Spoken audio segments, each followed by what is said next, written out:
So, welcome back to my channel. I'm Mandy. I'm Billy. We kind of maybe planned this a little bit ago to show you books that we've recommended to each other, whether we've read them or not. Not naming names. But yeah, so we can have a cute little husband-wife book chat. Not a good name. Thank you. Yeah. Hopefully you can think of something better. So, to start things off, anyway, one of the first books Billy ever recommended to me was Ready Player One by Ernest Cline. And it's really 80s nostalgia. And I didn't grow up in the 80s. I wasn't born in the 80s. But I love 80s pop culture. I love everything about it. And it's all video games and stuff. And it's about this teenager named Wade Watts in a dystopian United States future. Oh my God, where have we heard this before? But there is a contest where you could own one of the biggest virtual reality gaming systems in the world called Oasis, something like that. It's like if there was only one platform that everyone used, it would be this. Yeah, so PlayStation, not Xbox. Just kidding. But yeah, so it's a bunch of clues and things like that, and it's really, really stinking cute. I think one of the reviews actually described it as like Harry Potter meets Willy Wonka or something. Mm-hmm. Willy Wonka meets Matrix. There you go. It's right there on the cover. I'm a ding dong. But yes, I really love this book. Didn't like the movie so much, but that's a video for another day. But yeah, this book, like, as soon as I read it, like, skyrocketed into my top 5. Like, really, and I reread it like once a year. It's great. And also on Audible, Will Wheaton reads it to you. So it's good. Will Wheaton? Yeah. It's good. But yeah, so a lot of times I recommend this book or Neverwhere by Neil Gaiman to people when they're like, I kind of don't like reading, but I kind of want to start reading again. This is a really good book for that. So it's really, really quick read, really good. Read the book before you see the movie. Your turn. So, Mandy recommended me this book. But we can't find it because this is my life. This is my Kindle. So it's kind of a funny story by Ned Vizzini. I don't know if you can see that. I know. But, kind of. But when we first met, one of the things you told me was that if I read this book, and if I got this book, it would help me understand you. So we were just it was our first year dating. And of course, I wanted to get to know her more. And so people are going to think this video is gross. They're going to be like, oh my God, look at them. They love each other so much. Oh. And so, sorry. It's kind of a funny story. It's a lot about depression, about a boy dealing with depression. He actually makes a suicide attempt. Right. And he checks himself into a hospital. And at first for me, it was a little slow. I was like, what's going on here? Like, I didn't really connect with the character. But, you keep plugging away. And then I think I cheated and I switched to Audible. So, it's not cheating. I'm sorry I said that audiobooks are cheating. It's not cheating. Audiobooks, they force you to continue with the book. Yes. And so, but I listened to like a couple chapters on audio and then switched back to reading it because because you consume it faster when you're reading it. And this book, I loved it. It got to me, and there's this concept of like anchors and what is tentacles. That's how he describes his mind. So there's certain things that are anchors, something that he can hold on to, and then the tentacles are something that are out of his control. Right, like when your mind spirals and it's just going everywhere, but it's cycling. So, and I think a lot of terminology that we use, because I suffer from anxiety attacks, which are so much fun, but Billy uses a lot of those terms from that book to really help me. And I hoped I understood you better because of this book. I loved it. I still recommend it to people. Really well done. It's one of my favorite books of all time. Yeah, it's not just about depression. It's just a good book in general. So, 5 stars. Thumbs up from Billy because he doesn't know what to do with his hands. The next book, we're gonna keep rolling with this mental health thing. The next book Billy recommended to me, and it's probably one of my favorite books. I don't know why I resisted. I don't trust him. It's good that we're married. I don't trust him. He recommended this to me, Furiously Happy by Jenny Lawson. She writes a blog called The Bloggess, and she talks a lot about her mental health. And this book is just about her life and It's really funny. It's really funny. Billy really liked it. I really liked it. I recommended it to my wife, the love of my life, Jess. We don't talk about Billy here. We talk about only Jess. And she loved it too. And we read her first book, which is called Let's Pretend It Never Happened. She has an obsession with taxidermied animals and like weird positions. So this raccoon is one of them. And on the other book, I think it's a little mouse dressed up as like Shakespeare or Hamlet or something like that. But yeah, I can't really tell you what this book is about other than Jenny Lawson's life, which I didn't think I was going to have an interest in, but apparently I do. And she also has a dog named Dorothy Barker. What more could you ask for? It's 18 out of 10. Highly recommend. I came across it on Audible. I know. See, audiobooks bring joy. They spark joy. But it's because she reads it to you there, and there's stuff that you won't find in the book, and just like because she'll go off script. Really funny, but then the real parts, like, the real parts are real. Like the real life are just like right in the fields. Like she talks about she takes like anti-anxiety medicine and stuff, and there's no she kind of like breaks the stigma about it, and it's really important if you're trying to understand mental health. This is a really good find for that. Right. It's just, but also, I mean, this book introduced us to Jenny Lawson, and we still follow her on Twitter and stuff. Twitter, Instagram, you're missing out if you're not following Jenny Lawson and everything. Really, this is just kidding. This book isn't about us. It's about Jenny Lawson. This is our shameless plug. No one paid us, I swear. But really, really good book. So, your turn. So, I think Mandy in her video, like 2 or 3 videos ago, she talked about her love for Rainbow Rowell. And so the next book is Eleanor and Park. And I've watched you read Rainbow Rowell books, and you laugh, you cry. And like for years, I kind of resisted. And I said, okay, if I were to read any Rainbow Rowell book, where should I start? And I said Eleanor and Park, right away. And so...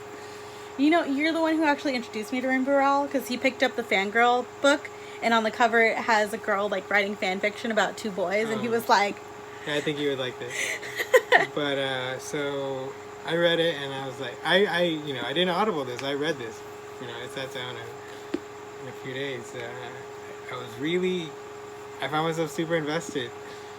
Not just because the main character is Asian, I know, you don't find a lot of main characters who are Asian. But, I do like a sappy teenage love story. I know it's not really your style. Like, you're more of a fantasy, sci-fi human. But, I mean, I do, they're quick, and they're satisfying, and I found the love story real, and I consumed it, and I was so angry, when things weren't working out like you want to, like, why isn't this ship working, Why is nothing working? And I was so angry, and it's like, come on, just get your life together. Yeah. And a book is good when you're angry at it sometimes. And so, I need to go get a kitten, excuse me. Yeah, the ending is one of those open-ended endings, which, you love. I know. Oh. I have a kitten. So that's it. I'm gonna be famous. I recommend 5 stars. Are you gonna tell me what it's about, or do you want me to say what it's about? Oh. It's about 2 characters named Eleanor and Park. Oh my god, twisty! And it's about them meeting and falling in love, and she's not really known for being like the popular girl who boys want to date, and he's not really known for being the guy that everybody wants to date. And they find each other at this horrible school. School's not fun for anybody. Anybody who says they had fun in school lies. So they're kind of an unconventional coupling for a romance story. Because normally you get like a hot cheerleader girl who's like, mom died and she hasn't played the guitar since her mom died, and this boy is like, why don't you play the guitar? And she's like, I haven't played since my mom died. And then she plays the guitar and he's like, oh my god, you're so good. Yeah, it's not like that. What? Was that inaccurate? Yeah. I was gonna say it's very middle America, but it's oh yeah, it's so hard to be different. Like she's curvy, and she's got bright red hair, and she's covered in freckles, and he's this scrawny little Asian thing. I've never seen one of those.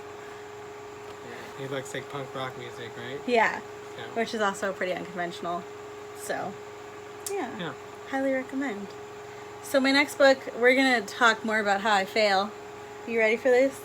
Hold on to your butts. Billy recommended this book to me, Wonder, by R.J. Palacio. Thank you.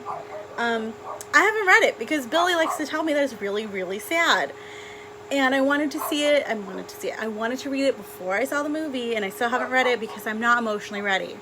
So I don't know. Daveed Diggs is in it, and I worship I'm not worthy of Daveed Diggs.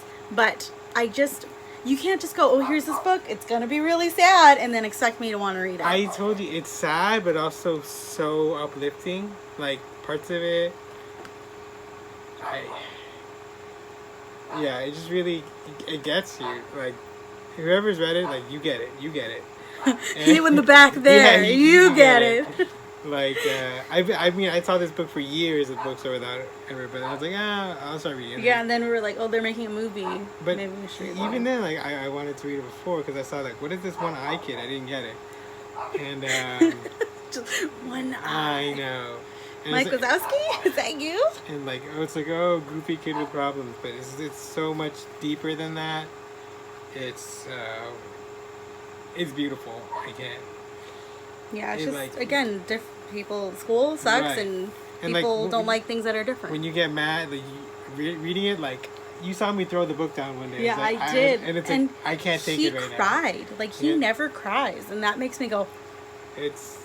Because I cry at everything, like a birthday card, a good book, that commercial at Christmas time where, like, the dad is, like, reading a book to his son, but it's actually, like, his voice recorded in the book. And his dad is overseas. Yeah, but I'm fine. really, really recommend it. So I still really want you to read it. I'm going to. I just have to read so many books for the read-a-thon. So. And I have to finish the Goldfinch. I don't want to cry. It's 1,000 pages. So this is gonna we have to keep her accountable to read this.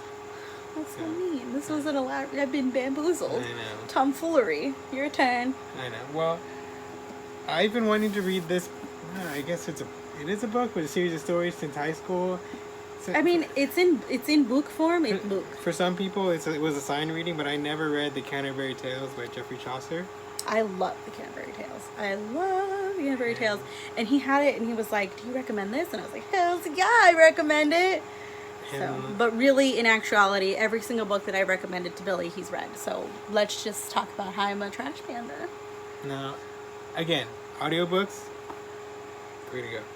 It forces you to get through the book. But or you could just like use your eyes and like turn the page. See, my problem lies in like opening the book.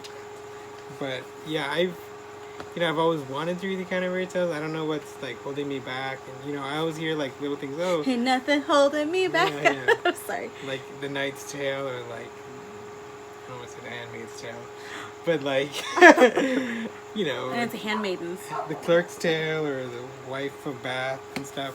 Like these are things that I've heard. But I don't know the reference, but I've always wanted to read it.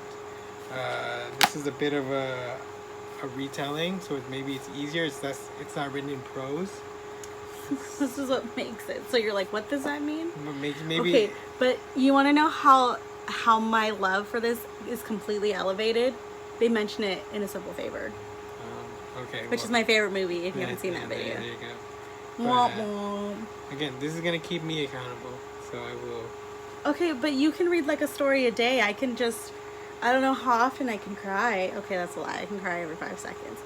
During Endgame, I think I cried like for 3 hours. Continuously? Yeah.